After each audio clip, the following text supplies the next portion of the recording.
Olá! Hoje a gente vai fazer uma análise mais profunda de alguns fragmentos bem marcantes de uma obra literária, The Well of Loneliness. Temos aqui umas passagens que dão um vislumbre da vida da personagem central, a Stephen Gordon. A ideia é explorar a jornada dela, sabe? Os temas de identidade, amor e as pressões sociais que, olha, saltam das páginas.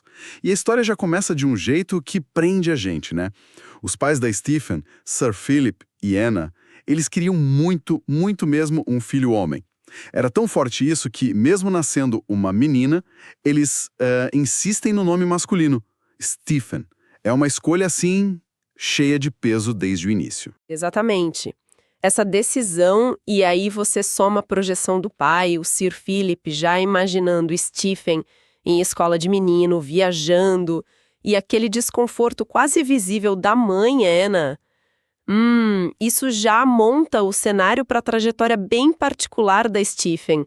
Mesmo que tenham colocado outros nomes femininos depois, Stephen, Mary, Olivia, Gertrude, para acalmar o vigário, o nome que ficou foi Stephen. Vamos ver como essa base que aparece nos trechos prepara o terreno para a busca dela por identidade e afeto.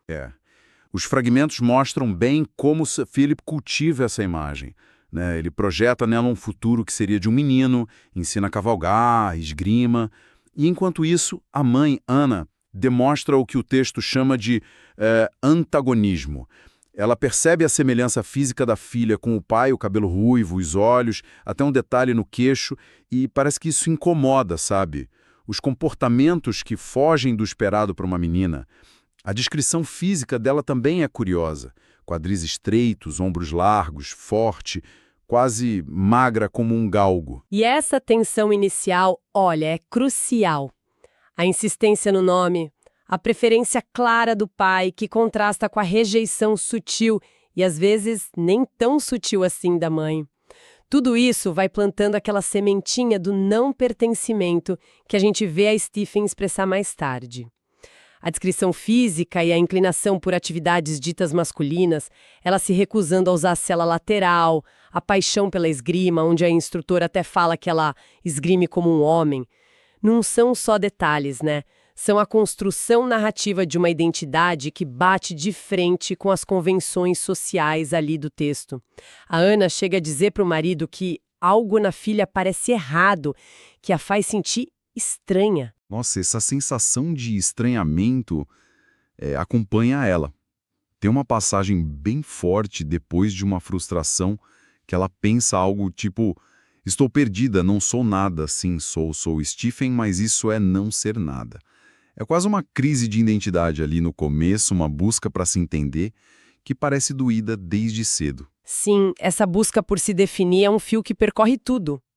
O nome Stephen, que foi dado a ela, mas que ela sente como não ser nada, isso encapsula bem essa luta interna, sabe?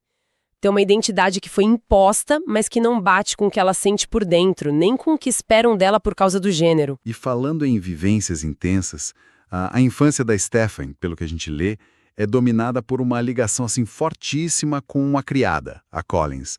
O texto fala de um mundo que girava em um eixo de Collins, uma verdadeira montanha-russa emocional.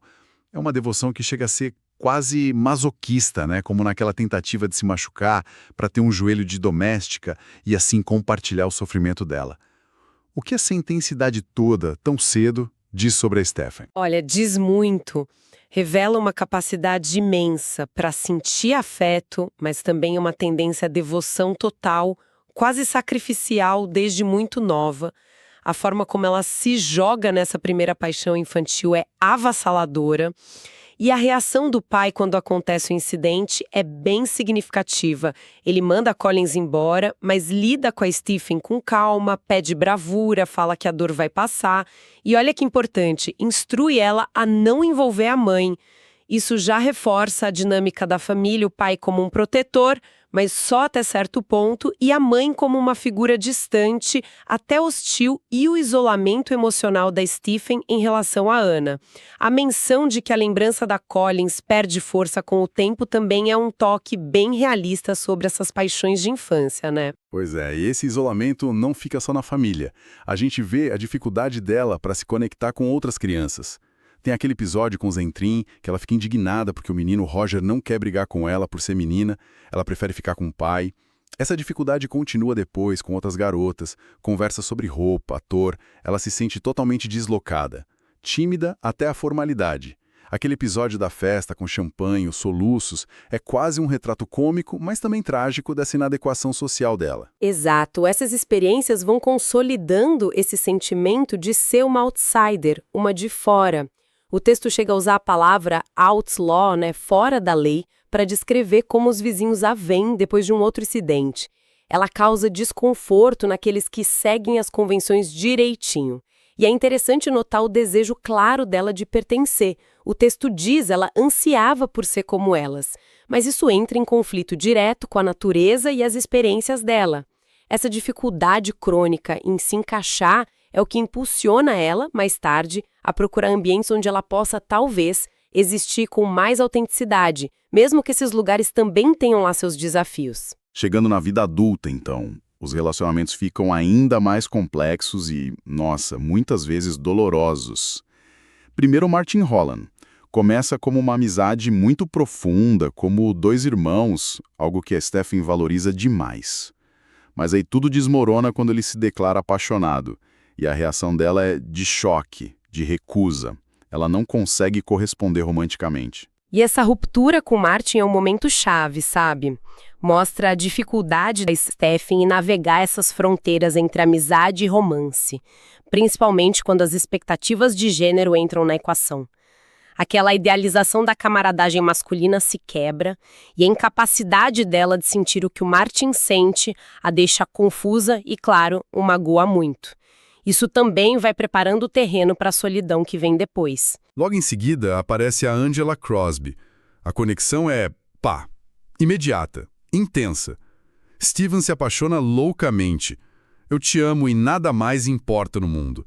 Só que essa relação é um campo minado, né? Cheia de segredos, tem o marido abusivo da Angela, o Ralph, sempre por perto, ameaçando, e a própria instabilidade da Angela, que confessa um passado difícil. Parece uma receita para dar errado. Sim, a relação com a Angela é o extremo oposto daquela amizade platônica com o Martin. É paixão pura, mas também cheia de medo, de manipulação, de perigo constante. A necessidade de esconder o namoro, as mentiras, ter que lidar com a fragilidade e a dependência da Angela e a ameaça real do Ralph. Tudo isso cria uma tensão quase insuportável. Essa experiência, apesar de apaixonada, é também profundamente traumática e reforça essa sensação de vulnerabilidade da Stephen. E aí, no meio do caos da Primeira Guerra Mundial, a gente encontra Mary Llewellyn. O afeto nasce ali, na camaradagem da unidade de ambulância, no perigo que elas compartilham. Parece um tipo diferente de ligação, que culmina com a Mary dizendo "estive esperando por você". Dá uma sensação de encontro, talvez. Comparada com as outras, a relação com a Mary surge num contexto bem diferente. Nasce da colaboração, do cuidado mútuo em circunstâncias extremas. Parece oferecer um porto mais seguro, sabe? Uma parceria que se baseia em experiências compartilhadas e numa aceitação mútua inicial. Mas, claro, nem essa relação vai escapar das pressões de fora e de dentro, como a gente vê depois. Um ponto crucial que atravessa tudo isso é a atitude do pai depois do incidente com o Martin. O Sir Philip, talvez para proteger ou por não saber lidar com a verdade, garante para Stephen que não tinha nada de estranho nela. Essa mentira, mesmo bem intencionada, deixa ela terrivelmente despreparada para entender a si mesma e a hostilidade que ela vai enfrentar. É verdade, essa falta de orientação ou de validação parece deixá-la ainda mais perdida, né? E enquanto o pai tenta proteger do jeito dele, a mãe Ana fica cada vez mais hostil, chegando a odiar ela abertamente depois que o escândalo com a Angela vem à tona. Esse cenário familiar só piora o drama todo. Sem dúvida. A aversão clara da mãe e a proteção falha do pai criam um vazio de apoio familiar que só agrava o conflito interno e externo da Stephen. Ela está basicamente sozinha para navegar a própria identidade e seus relacionamentos num mundo que a rejeita. Diante dessa confusão toda, ela acha uns refúgios. A escrita é um deles, certo? Incentivada pela tutora Apodle e pelo pai, ela descobre um jeito de expressar o que sente, de colocar no papel muitas coisas que há muito tempo estavam adormecidas em seu coração. Ela escreve sobre a natureza, a infância, mas também sobre uma escuridão que sente dentro dela. Sim, a escrita surge como uma ferramenta essencial para ela processar e se expressar. É um espaço onde ela pode explorar a realidade complexa que vive por dentro sem o julgamento imediato. A Paddle reconhece o talento, mas também demonstra uma preocupação sobre como a Stephen vai enfrentar o mundo. A escrita vira um jeito de dar sentido à experiência dela, mesmo que não resolva os conflitos de fora. E a Primeira Guerra? Parece um paradoxo, mas o campo de batalha vira outro tipo de refúgio, ou pelo menos um lugar onde ela encontra um propósito. Ela entra para uma unidade de ambulância, encontra camaradagem, enfrenta horrores, mas também é reconhecida, é condecorada com a Croix de Guerra. O paradoxo da guerra é muito interessante aqui. Como a Paddle até antecipa, a guerra pode dar uma chance ao seu tipo de mulher.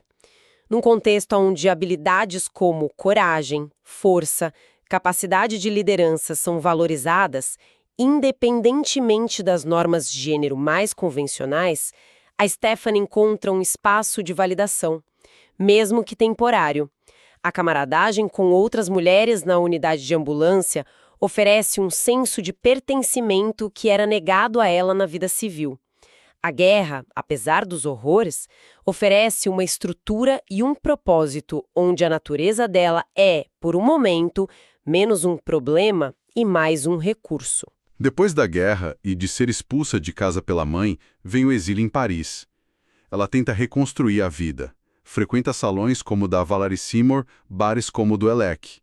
É uma busca por comunidade, por achar outros que também vivem meio à margem. Exatamente. Paris representa essa tentativa de encontrar ou criar uma comunidade alternativa, um espaço onde ela e outros como ela, artistas, expatriados, pessoas que desafiavam as normas sexuais e de gênero da época, pudessem existir, com um pouco mais de liberdade. Os salões da Valerie Seymour e os bares frequentados por figuras como Jonathan Brockett são descritos como esses refúgios. Mas, é importante dizer, esses espaços também têm suas próprias ambiguidades e perigos. Não são utopias perfeitas, como a própria dinâmica com a Valerie e o confronto final com o Martin vão mostrar. Exatamente. Paris representa essa tentativa de encontrar ou criar uma comunidade alternativa, um espaço onde ela e outros como ela, artistas, expatriados, pessoas que desafiavam as normas sexuais e de gênero da época, pudessem existir com um pouco mais de liberdade. Os salões da Valerie Seymour e os bares frequentados por figuras como Jonathan Brockett são descritos como esses refúgios. Mas é importante dizer, esses espaços também têm suas próprias ambiguidades e perigos. Não são utopias perfeitas, como a própria dinâmica com a Valerie e o confronto final com o Martin vão mostrar. E aí a gente chega nesse confronto final que aparece nos trechos, que é, nossa, devastador. Anos depois, em Paris, o Martin Heylan volta. Ele ainda ama a Mary Llewellyn, que agora vive com a Stephen. O Martin confronta a Stephen diretamente, falando que a vida com ela está assassinando a Mary espiritualmente, negando a ela uma vida normal, casamento, filhos, aceitação social. A luta interna da Stephen nesse momento é quase palpável. É o clímax emocional e temático, sem dúvida. O Martin dá voz às pressões sociais e às dúvidas que talvez já existissem dentro da própria Stephen. A fala dele sobre normalidade, respeito, segurança atinge a Stephen em cheio. Ela é confrontada com a ideia de que o amor dela, por mais genuíno que seja, pode ser prejudicial para Mary dentro daquela estrutura social. O medo de perder a Mary briga com a suspeita dolorosa de que o Martin possa ter razão, pelo menos dentro da lógica do mundo em que elas vivem. E a resolução é de cortar o coração. A Stephen, num ato de autossacrifício, arma a própria separação. Ela usa a Valerie Seymour para criar uma falsa imagem de infidelidade e ainda encoraja o Martin a lutar pela Mary. É aqui que fica realmente interessante. O jeito como ela se coloca como obstáculo que precisa ser removido para a suposta felicidade da Mary. Esse ato encapsula o tema do sacrifício de uma forma brutal.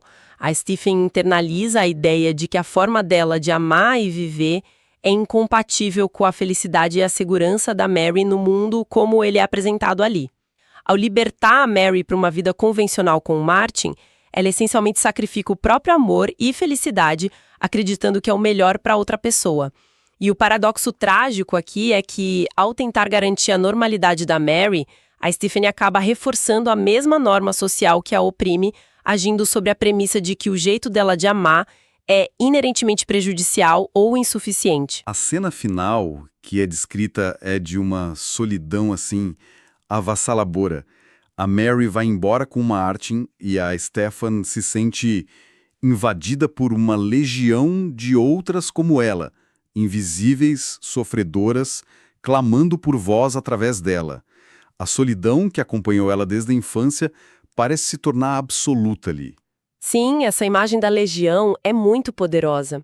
Sugere que a dor da Stephanie não é só individual, mas representa muitas outras experiências que foram silenciadas. O título da obra, O Poço da Solidão, ressoa demais nesse momento final dos fragmentos.